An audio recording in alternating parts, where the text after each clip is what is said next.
Welcome to the Fantasy Football Hub YouTube channel. Today I'm joined by FPL expert Ben Krell. Oh, sorry. Got that. Sorry. One second. All right, let's start that again. Welcome to the Fantasy Football Hub YouTube channel. Today I'm joined by FPL expert. The big man Bakar is back. How are you doing, my friend? Good to see you. It's been an enjoyable week on socials. Unfortunately, you've been ill, which is not good. But apart from that, it's been a fun one. How have you been? How's Gameweek 1 been? Hello, Jack. Hello, welcome to all the listeners and viewers. Thanks for having me. Apart from the fact that I've just been down with high fever last few days, it's been somewhat of a nothing game week in my opinion. I don't think anything has changed as much. I see a lot of knee-jerking overreactions on socials, but just because one player has hauled, it does not make him essential. And if one player has blanked, it does not make him bad overnight. I see a lot of people have made early transfers. I have no plans of making a transfer, spoiler alert, for the next couple of weeks at least, injury dependent, of course. But generally, I feel as if there's a lot of rationale that goes behind our teams. We've discussed to death each and every pick of ours for, let's say, 3 weeks. So I feel as if there's a reason that we've selected them, and we need to give them a long extended run before judging them on 1 week of data. Let's talk about your team then. I don't know. There's an elephant in the room here, which is the fact that you have ended up with the same 15 exactly as Ben Krellin. I can already see the comments accusing you of copying. I want to say that it's actually impossible. I'm not standing up for you, by the way, because I don't need to. But I am saying that it's actually impossible for you to have physically copied his team due to like the timings of it. It just doesn't work. However, you've got the same 15 as Ben. Just explain how you sort of ended up on this team. Are you happy with it? Obviously, it didn't do that well in Game Week 1, but I was on the Sky Sports Fantasy podcast yesterday. I literally said I don't care about Game Week 1. It's not that important. You build this team for more than 1 week. Exactly. And when coming to my thought process regarding the team, so when we recorded last week, that was Tuesday, 3 days before the deadline, I said that my team would roughly be the same, and I don't see it changing as much. And I changed 2 players from that team. If you look at that team again, so instead of Anderson, I picked Jorginho Rutter, and instead of Romero, I went with Dorgu. 13 of the 15 was the exact same as I had initially said. Yeah. Why that changed was because news came in of Forest signing Douglas Luiz, even McCarthy, and I felt as if Anderson would lose set pieces and might not even be the 90-minute man that we thought that he would be, especially once Europe kicks in, because they've signed a lot of reinforcements. That was the reason why I wanted to find the 0.5, and I felt as if the only realistic candidate to go was Romero, and I downgraded him to Dorgu. Addressing the elephant in the room as to how it was the same as Ben Krellin, I have not spoken to Ben in actually months. I think the first time I've spoken to him in a long time was actually a couple of days ago when he texted me to sort of sympathize with some of the tweets that he saw on his timeline. For reference, I actually posted my exact name on Fantasy Football Hub 27 minutes before the deadline. You can still go there and see it. The image was right there. And Ben posted it 4 minutes before the deadline. Now, I'm not saying that he copied me. Now here we go. I'm not saying that he copied me. They've not spoken in months because this is serious FPL beef, by the way.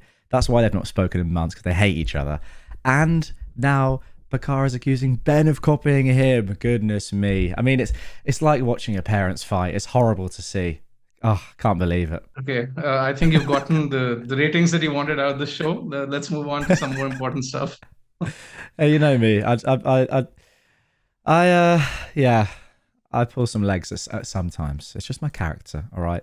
I don't know. Sometimes when you have funny moments like this, and by the way, I'm only doing this because I think it's just so ridiculous that you would be accused of something like this. And even if you did, I don't really care. Like, you're a good FPL manager. No one really cares. The main thing is it was logistically impossible for either of them to have copied each other, like genuinely. Also, I think they're both a bit too good to be copying each other. Let's just make that abundantly clear. However, I know the comments are there, so I think they're pretty funny. Let's get into your team for the upcoming week, my friend. It's on screen right now, and it looks good. However, you do have some benching headaches, especially in goal. Captaincy as well. I wanna get your thoughts on. There's not like so much to discuss this week, really. You're not going to be making any transfers, but yeah, let's get your thoughts on your team. I think realistically, there are three dilemmas that I have to address in my team, and I feel as if each of them is so close that there are going to be very fine margins in deciding each one of them. So you mentioned the benching headaches. It starts with the goalkeeper, Sanchez and Dubravka. Now, Chelsea have a 34% chance of keeping a clean sheet, according to the bookmakers. Burnley are rated at 33%. This goes to show that it's going to be a bit of a coin toss. I will be playing Esteve, by the way, over Porro for sure, as I just don't feel the reason to play Porro against City. I expect City to win that fixture and score a minimum couple of goals, while Esteve, I think there's a chance that he could rack up some of the defensive contributions as well if he keeps a clean sheet. Yeah, I mean, the second dilemma is between Anderson and Dorgu. Again, a bit of a 50-50 where there's nothing much to split them. Anderson is probably better for defensive contributions. Dorgu is better for attacking upside. He hit the post against Arsenal as well. So that's another one which would go either way. There's not much between the odds as such either. Well, the third one is the captaincy, like you mentioned. I feel as if this is a week where I could have gone different if I had Saka or Haaland. But because I don't, it's a bit closer between Salah and Palmer than I feel as it is between Salah, Saka, and Haaland. I feel as if Haaland and Saka are better captaincy choices than the other two this week. But given the choices that I have, it's quite a dilemma. What are you thinking then? Salah and Palmer. According to the predicted points, Salah is actually quite a way ahead. I just want to explain sort of what these predicted points mean. If you are new to the channel, if you haven't seen these predicted points before, they're not saying that in this game we think Salah is going to get 7.2 points. Obviously, that's impossible. It's not that Palmer's going to get 6.4 points. It's sort of on average, if you were to take a sample of 100 games that they would play in this fixture at this moment in time, that would be roughly what the average would come out as. So that's roughly what you can expect a player to score. It's sort of a measure of the quality of the pick rather than we expect Salah to get one goal. Like, you know, in literal terms, it doesn't make sense. But the way to use it, I think, is just to compare that player to other players that you're thinking of and also see the difference, because 7.2 for Salah compared to obviously 7.2 for Saka shows that maybe actually they're quite close. Haaland at 7.1. The drop off to Palmer is the interesting one that suggests that he is actually a slightly worse pick than the other three that are pretty similar, and you kind of go wherever you want with that. Why do you think Palmer is 0.8 points below Salah? I don't think he should be. I feel as if it's a very close call. I mean, generally, I don't tend to take too many risks in game week 1 or this early in the season, which is why I might resort to Salah, but I'm not sure.